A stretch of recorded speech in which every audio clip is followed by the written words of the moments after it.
আজ ৩রা মার্চ দোল উৎসব। সারা রাজ্য জুড়ে নানান দিকে ছড়িয়ে পড়েছে এই রঙের উৎসব। সারা রাজ্যের পাশাপাশি শিল্পাঞ্চলের মানুষেরাও আজকের এই দিনে রঙে রঙে মাতোয়ারা হয়ে উঠেছেন। এদিন সকাল থেকেই দিকে দিকে বেরোচ্ছে বসন্ত উৎসবের শোভাযাত্রা। রবি ঠাকুরের গান এবং বসন্তের গান দিয়ে নৃত্য পরিবেশন করছেন ক্ষুদে থেকে বড়রা। চারিদিকে খুশির আমেজ। আজ অর্থাৎ মঙ্গলবার দোলের দিন রঙের উৎসবে মেতে উঠলেন আসানসোল দক্ষিণের বিজেপি বিধায়িকা অগ্নিমিত্রা পাল। এদিন বিধায়িকাকে দেখা গেল বসন্ত উৎসবের শোভাযাত্রায় অংশগ্রহণ করতে।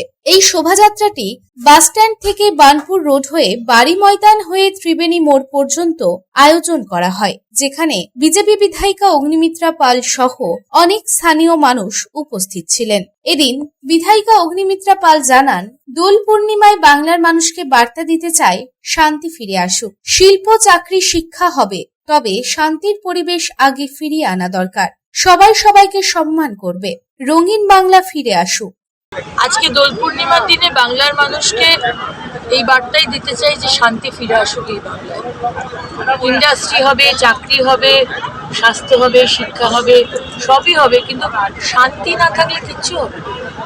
শান্তির পরিবেশটা আগে ফিরিয়ে আনা দরকার। সৌজন্যবোধ সেগুলো সব হারিয়ে গেছে পশ্চিমবঙ্গ থেকে। ছোটরা বড়দেরকে সম্মান করে না, বড়রা ছোটদের কথা শোনে না, এক দলের লোক অন্য দলের লোককে সহ্য করতে পারে না, মহিলাদের কোনো সম্মান নেই, তাদের ইজ্জত টাকায় কেনা বেচা করা হয়। এই বাংলাকে আমরা চিনি না। আমরা সেই আগের বাংলাকে ফিরিয়ে আনতে চাই, যে বাংলা সোনার বাংলা হবে, শান্তি থাকবে, সবাই সমানকে সম্মান করবে, ভালোবাসবে। রাজনৈতিক আইডিওলজি লড়াই থাকবে, কিন্তু তার মানে এটা নয় যে আমি রিভেঞ্জ নেওয়ার জন্য একটা মহিলাকে শ্লীলতাহানি করব, তার বাড়ি জ্বালিয়ে দেবো, তাকে গ্রাম থেকে জল নিতে দেব না। এই বাংলাকে আমরা চিনি না। আমি চাই রঙিন বাংলা আবার ফিরে আসুক, সবার জীবনে রং ফিরে আসুক এবং শান্তিতে বাংলা আবার জেগে উঠুক, সবার ভালো হোক, সবার উন্নয়ন হোক। আবার প্রতি বছরের মতো এবছরেও বসন্ত উৎসব সুষ্ঠু ও সুন্দরভাবে পালন করতে দেখা গেল আসানসোল মহিলা উদ্যোগের তরফে। এদিন মহিলা উদ্যোগের তরফে দোল উৎসব উপলক্ষে একটি প্রভাত ফেরিও আয়োজন করা হয়। রবীন্দ্র ভবন থেকে শুরু হয়ে আপকার গার্ডেন হয়ে বিভিন্ন এলাকা প্রদক্ষিণ করে রবীন্দ্র ভবনেই শেষ হয় এই শোভাযাত্রাটি।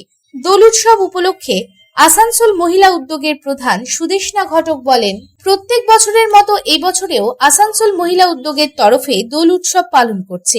এটি রঙের উৎসব। প্রত্যেকবারই নিয়ম করে পালন করা হয়, পরিক্রমা করা হয় আজকের এই দিনে। প্রত্যেক বছরের মতো এবছর আমাদের আসানসোল মহিলা উদ্যোগের তরফ থেকে আমরা বসন্ত উৎসব পালন করছি। বসন্ত রঙের উৎসব তো মানুষের দুর্গা পুজো বা অন্যান্য পুজোর অনুষ্ঠান যেমন আমাদের বাঙালিদের কাছে বসন্ত উৎসব সেরকম একটা আনন্দ অনুষ্ঠান। এটা প্রত্যেক বছরে আমরা নিয়ম করে পালন করি এবং আসানসোলের বিভিন্ন জায়গা থেকে অনেক সংস্থায় এটা করে। তো এই আনন্দের মধ্যে দিয়ে সকলের মধ্যে একটা মানুষের মধ্যে প্রীতি বা সৌহার্দ্যের যে একটা বন্ধন, আমরা সেটা মনে করি এই বসন্ত উৎসবের মধ্যে দিয়ে সেটা শুরু হয় বা সেটা স্থায়ী হয়।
আসানসোল থেকে সন্তোষ মণ্ডলের রিপোর্ট, পাবলিক টাইমস। কিছু পরম্পরা আর শেখা মায়ের থেকে চলে আসে মেয়ের কাছে। ঠিক যেরকম হনুমান্তা চাক্কি ফ্রেশ আটা, ঠিক যেন মায়ের ভালোবাসা, যেমন শুদ্ধতা তেমন স্বাদ।